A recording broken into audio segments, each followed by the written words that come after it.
യുദ്ധം കൊടുമ്പിരി കൊള്ളുന്ന ഇറാനിൽ നിന്ന് ഇന്ത്യക്കാർക്ക് രക്ഷപ്പെടുവാൻ വേണ്ടി മാത്രം, ഇന്ത്യക്ക് വേണ്ടി മാത്രം വ്യോമപാത തുറന്നു നൽകി ഇറാൻ. ഇന്ത്യയിൽ നിന്നുള്ള വിദ്യാർത്ഥികളുമായി ആദ്യ വിമാനം ഇന്ന് രാത്രി ഡൽഹിയിലെത്തുന്നു. ഇസ്രായേൽ ഇറാൻ സംഘർഷം കുലുഷിതമാകുന്നതിനിടെ ഇറാനിൽ കുടുങ്ങിയ ഇന്ത്യൻ വിദ്യാർത്ഥികൾക്കായി ഒരാശ്വാസ വാർത്ത നൽകിയിരിക്കുകയാണ് ഇറാൻ. ഇന്ത്യക്ക് മാത്രമായി വ്യോമപാത തുറന്നു കൊടുക്കുകയാണെന്ന് ഇറാൻ അറിയിച്ചു. ഇതോടെ ഇറാൻ്റെ തലസ്ഥാനമായ ടെഹ്റാനിലും മറ്റ് നഗരങ്ങളിലും കുടുങ്ങിയ ഇന്ത്യൻ വിദ്യാർത്ഥികൾക്ക് ഇന്ത്യയിലേക്ക് തിരിച്ച് എത്താനാകും. ഇറാൻ വ്യോമപാത തുറന്നു നൽകിയതോടെ 1000-ഓളം വിദ്യാർത്ഥികൾക്ക് ഇന്ന് യാത്ര തിരിക്കാനാകുമെന്നാണ് റിപ്പോർട്ട്.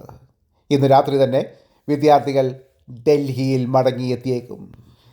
ഇസ്രായേൽ ആക്രമണം ആരംഭിച്ചതിന് പിന്നാലെയാണ് ഇറാൻ വ്യോമപാത അടച്ചത്. ഇതോടെ ഇന്ത്യയിൽ നിന്ന് ഇറാനിലേക്ക് പഠിക്കുവാൻ പോയ വിദ്യാർത്ഥികൾ അവിടെ കുടുങ്ങിപ്പോയി. ഇറാന് പിന്നാലെ ഇറാഖും തങ്ങളുടെ വ്യോമപാത അടച്ചിരുന്നു. ഓപ്പറേഷൻ സിന്ധുവിൻ്റെ ഭാഗമായി ഇറാനിൽ നിന്ന് 110ഓളം ഇന്ത്യൻ വിദ്യാർത്ഥികൾ കഴിഞ്ഞ ദിവസം അർമീനിയ വഴി ഡൽഹിയിലെത്തിയിരുന്നു.